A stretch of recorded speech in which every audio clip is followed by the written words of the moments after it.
नमस्कार मित्रांनो, सध्या पावसाळा सुरू आहे आणि या पावसामध्ये प्रत्येकाचं फिरणं होणारच आहे। फिरल्यामुळे आपण पावसामध्ये भिजणारच आहोत। भिजल्यामुळे आपण आजारी पडणार आहोत। सर्दी, खोकला, ताप, कणकण या पद्धतीचे आजार आपल्याला होणारच आहेत।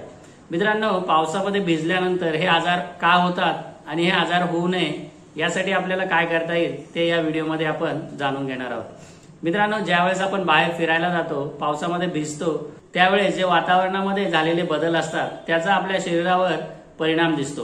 जो वातावरणामध्ये असणारा जो थंडपणा आहे तो आपली पचनशक्ती कमी करतो। आपले जे पचन करणारं पित्त आहे ते उष्ण गुणाचं आहे। या वातावरणातील शीतपणामुळे म्हणजे थंडपणामुळे त्याला एक प्रकारचा विरोधच होतो।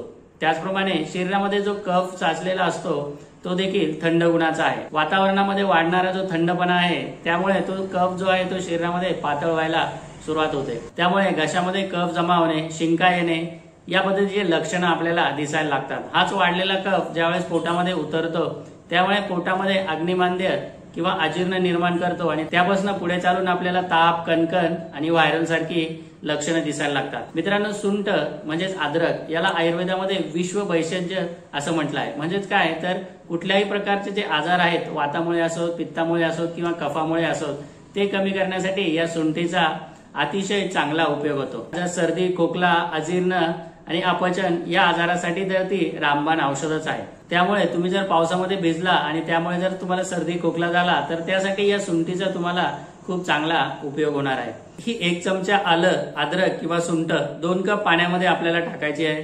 ते 2 कप पाणी 1 कप होईपर्यंत आपल्याला उकळून घ्यायचं आहे आणि हे उकळलेलं पाणी गाळून कोमट असताना रोज सकाळी आणि संध्याकाळी आपल्याला घ्यायचं आहे। यामुळे काय होईल तर तुमची जी पचनशक्ती आहे ती वाढेल।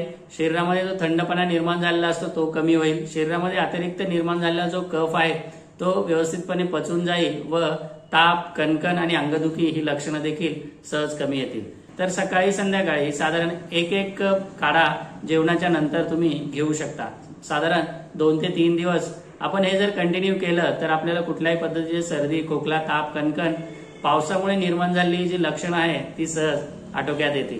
मित्रांनो, तुम्हाला व्हिडिओ कसा वाटला? तुमच्या काही शंका असेल तर कमेंट बॉक्समध्ये नक्की कमेंट करा। धन्यवाद।